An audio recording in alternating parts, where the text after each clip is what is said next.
Welcome to Whispers of Crime. Hello. So we're looking at a case today it's just staggering in its scope. It, Almost 60 years. it really is. It's a perfect storm, really. A story about the limitations of old-school police work, a massive failure in the justice system, and then, decades later, the incredible power of science. Okay, let's just frame this for everyone listening.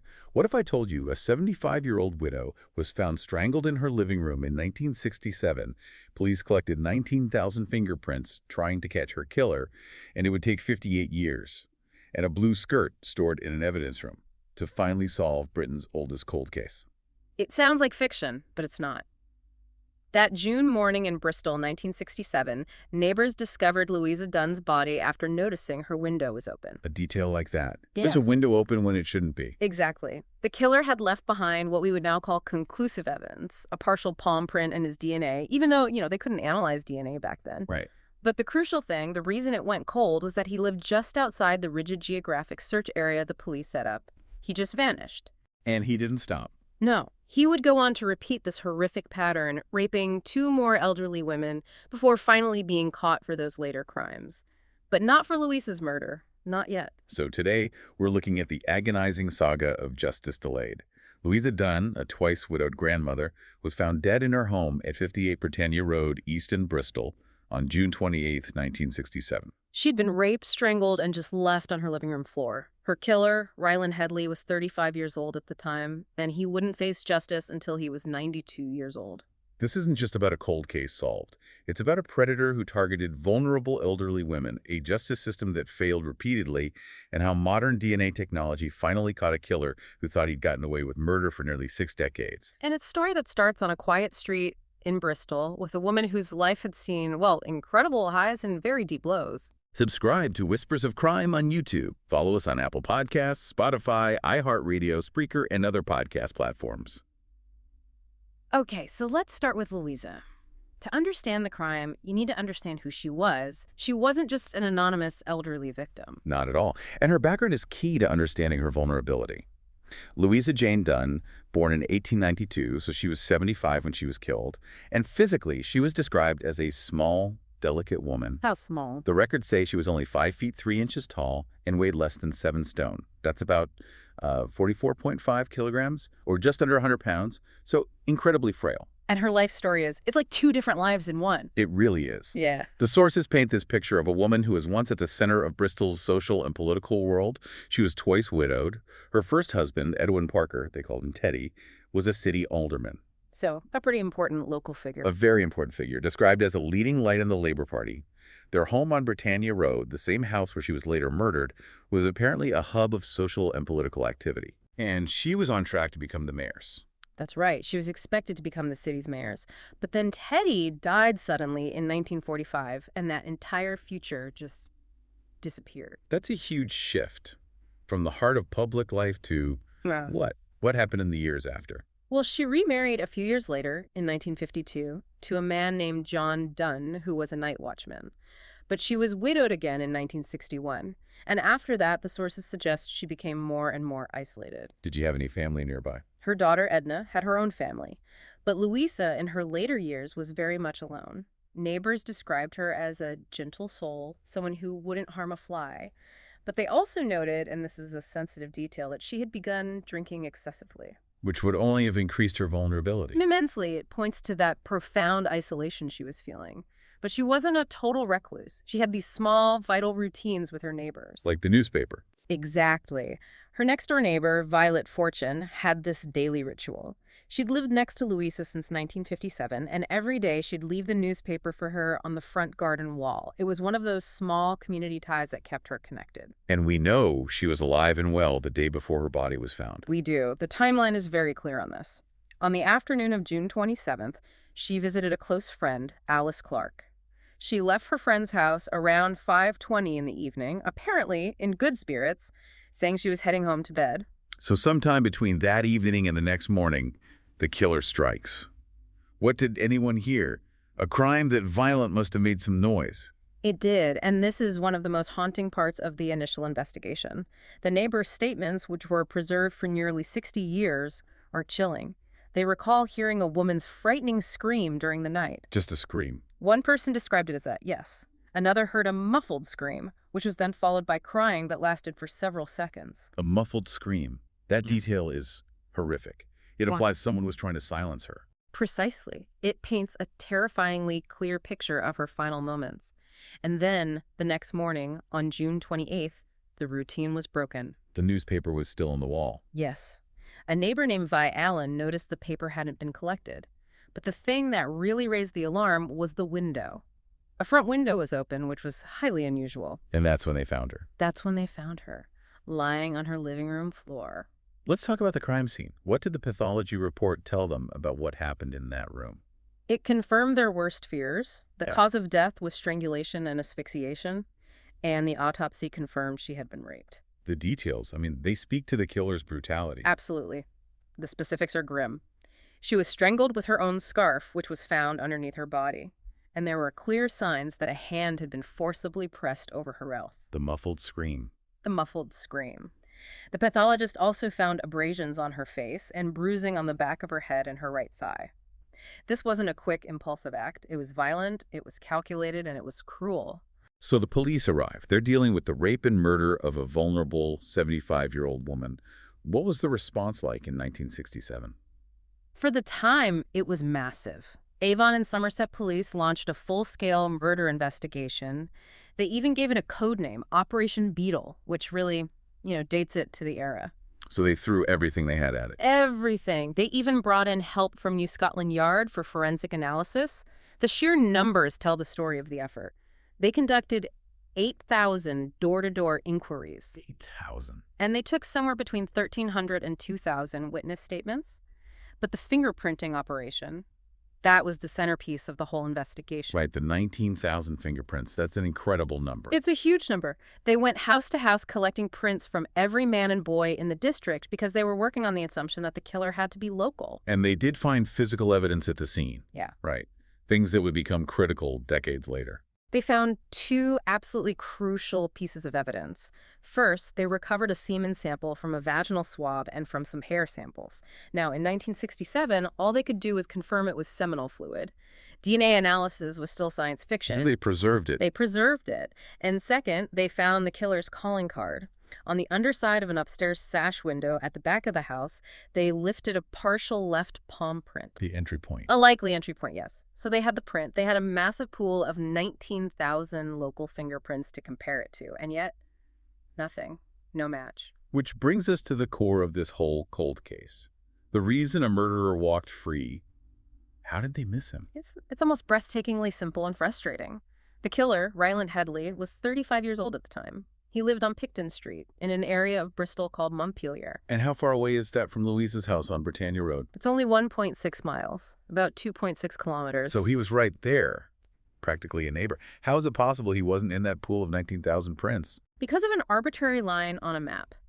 His address, Picton Street, fell just outside the rigid geographic perimeter the police had established for their mass fingerprint screen. You're kidding me. He was missed because he lived a mile and a half away, just over the line. That's exactly it. You have to put yourself back in the mindset of 1960s policing. It was highly localized. They believed killers didn't travel far, so they drew a circle, and he lived just outside of it. And he had no criminal record at that point. None at all in 1967, so his name wasn't in any system. He wasn't on anyone's radar. Between his clean record and that 1.6-mile gap, he was completely invisible to Operation Beetle, a ghost. That one decision, where to draw that line, literally allowed a killer to get away with murder for 58 years. It's the critical failure point that everything else hinges on. Yeah. And what's more, shortly after the murder, he took steps to make sure he'd stay a ghost. He moved. He did. He relocated his entire family, his wife and 3 children. First, they moved to London, then further away to Ipswich and Suffolk. Putting even more distance between himself and the Bristol investigation. Right. By the early 1970s, he had a new life. He was working as a railway machinist. As far as the world was concerned, he was just a regular family man. And the file on Louisa Dunne's murder gathered dust. For 10 years.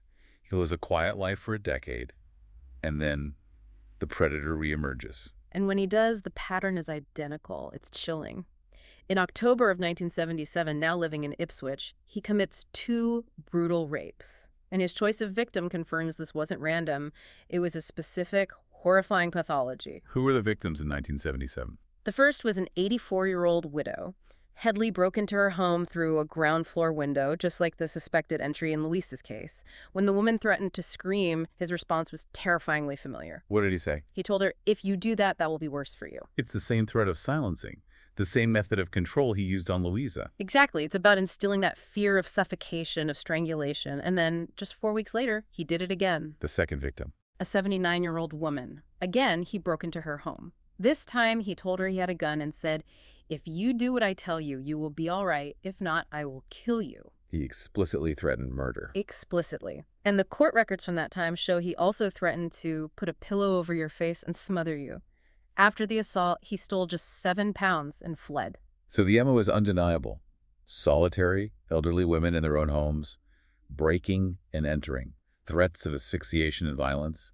But this time, he made a mistake. This time he got caught. He left fingerprints at one of the 1977 crime scenes. And Suffolk police, much like the Bristol police 10 years earlier, launched a mass fingerprinting operation. And this time it worked. This time it worked. He was identified on December 5th, 1977, and arrested in London 9 days later. So in 1978, he's in court. He pleads guilty to 2 rapes, and he even asks for 10 other burglaries to be taken into account. He is a confirmed serial predator targeting the most vulnerable people imaginable.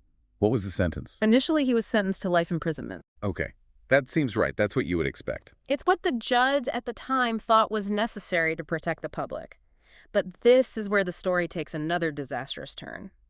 This is the second catastrophic failure. He appealed. He appealed, and his life sentence was reduced drastically. What? To just 7 years. 7 years for 2 violent rapes against women in their 80s on top of a history of burglary. How on earth was that justified? This is the part of the story that is almost impossible to comprehend from a modern perspective.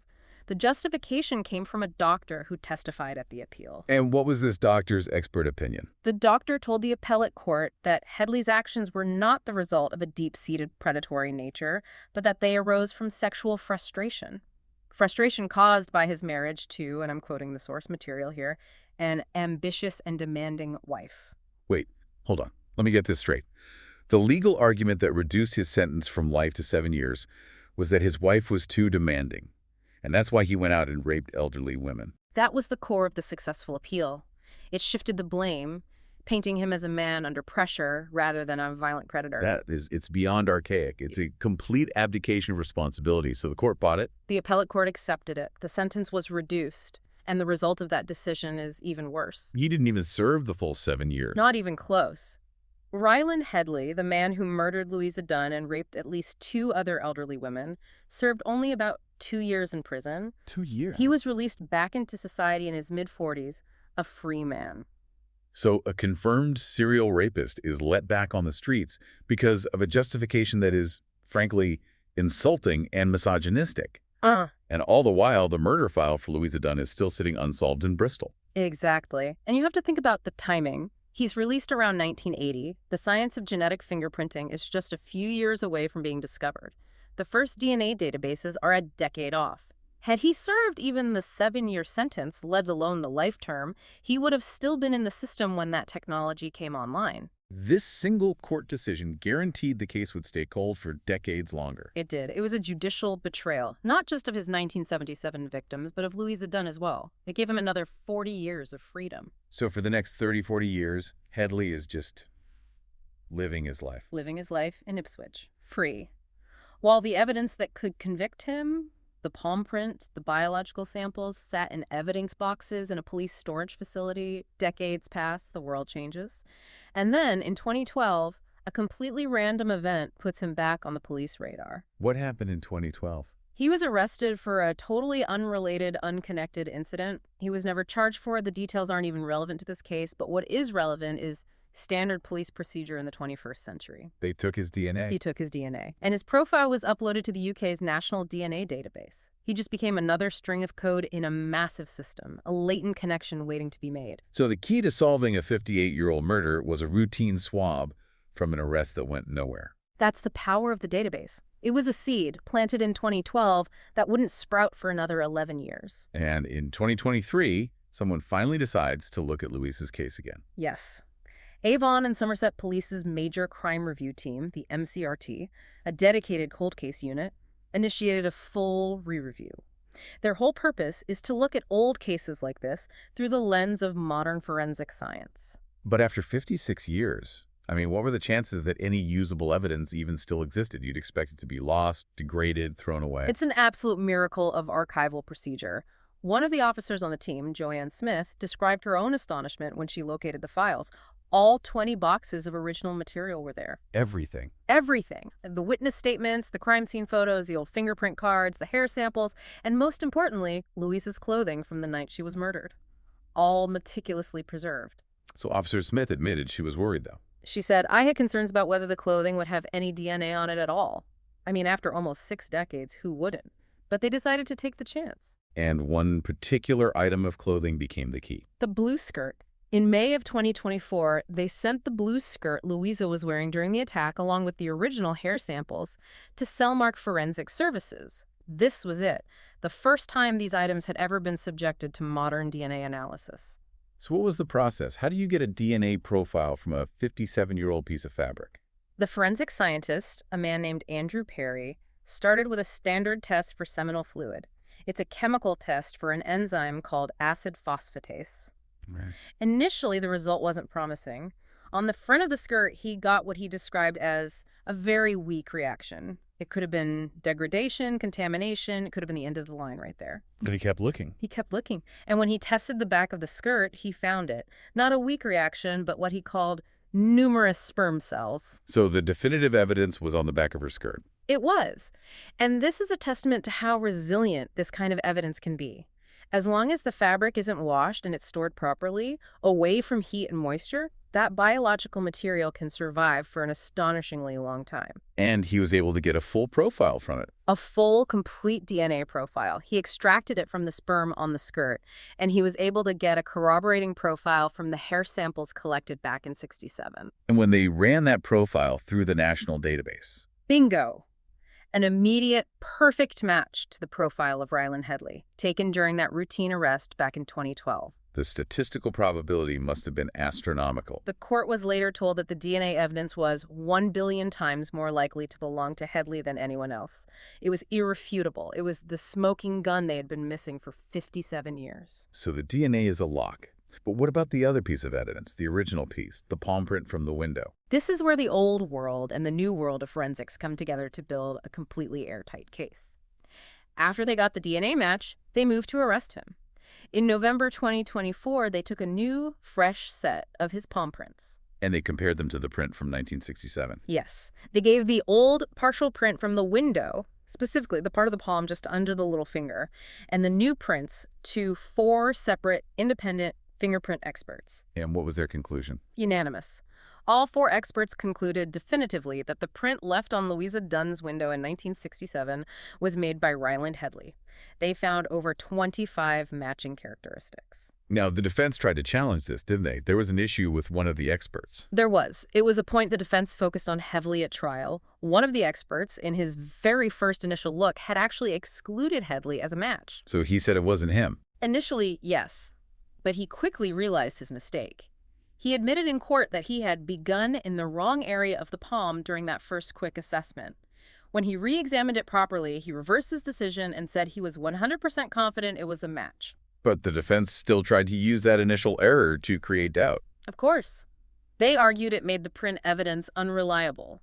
But ultimately, with 3 other experts in total agreement and the 1 in a billion certainty of the DNA evidence, it was. Well, it was a mountain of proof that was impossible to overcome. So November 19, 2024, police show up at the door of a 92-year-old man in Ipswich. Exactly. And when they tell him he's under arrest for the murder and rape of Louisa Dunne 57 years ago, his response is just denial. What did he say exactly? He just said, I don't know what you're talking about. Very strange, very strange. He was charged, remanded in custody, and because of his age and health, he attended most of his court hearings over a video link, wearing hearing aids to try and follow along. The trial finally starts in June of 2025, and the prosecution has a huge mountain to climb. How do you try a case where almost every single witness is dead? It's a massive legal challenge.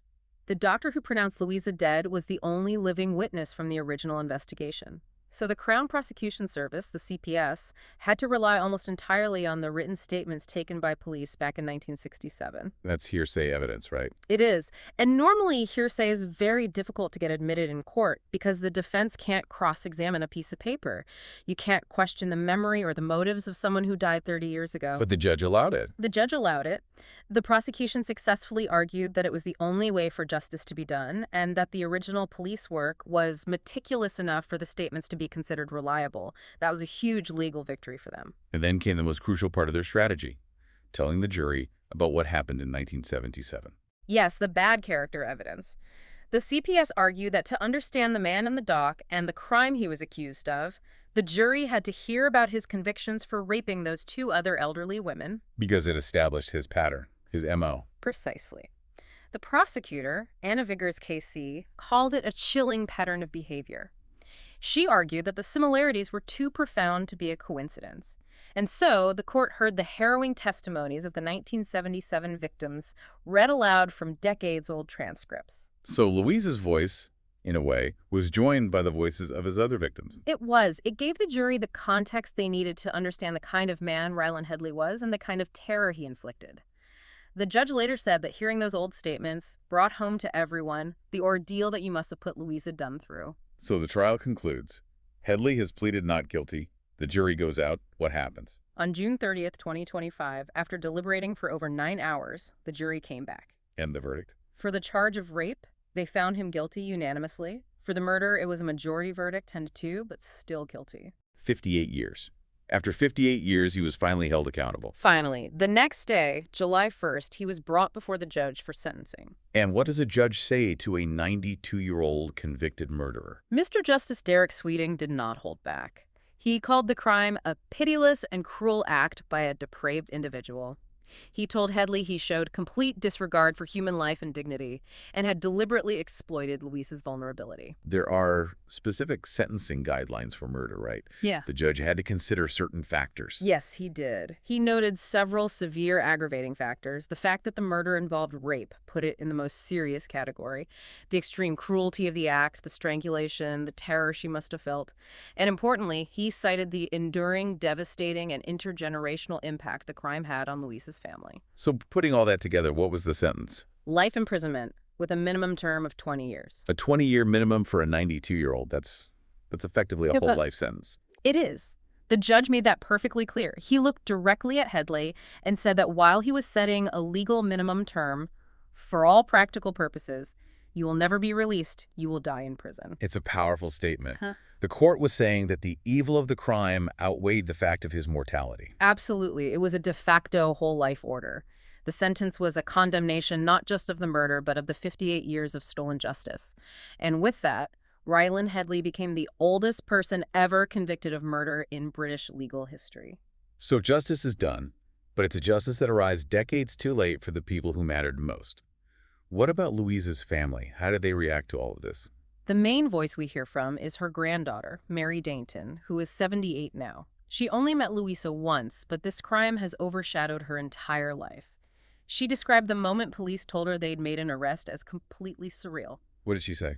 She said, "I felt as though I had entered a surreal realm. My heart felt numb. I thought, this can't be real." And the impact on her mother, Louisa's daughter. She said her mother, Edna, was devastated and never really recovered.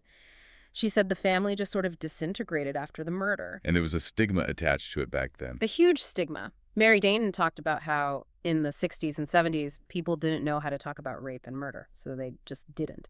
She said people would withdraw from the family, which forced them to bury their grief and their memories for decades. So the final verdict is bittersweet. Very. Her deepest sadness, she said, was that all the people who knew and loved Louisa are not here to see that justice is being done. When you look back at the whole 58-year timeline, the failures are so clear.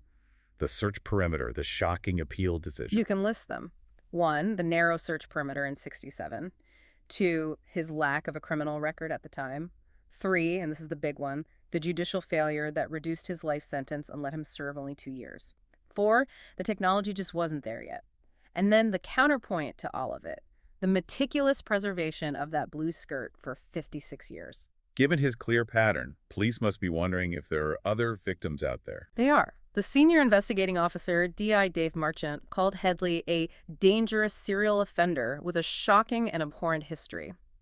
They are now working with the National Crime Agency, looking at other unsolved cases from the 70s and 80s. Any specific cases? Yes, police in Suffolk and Norfolk are reviewing several unsolved murders of elderly women that fit his MO cases, like Edna Harvey in 1984, Doris Shelley in 1993, and Karen Hales, also in 1993.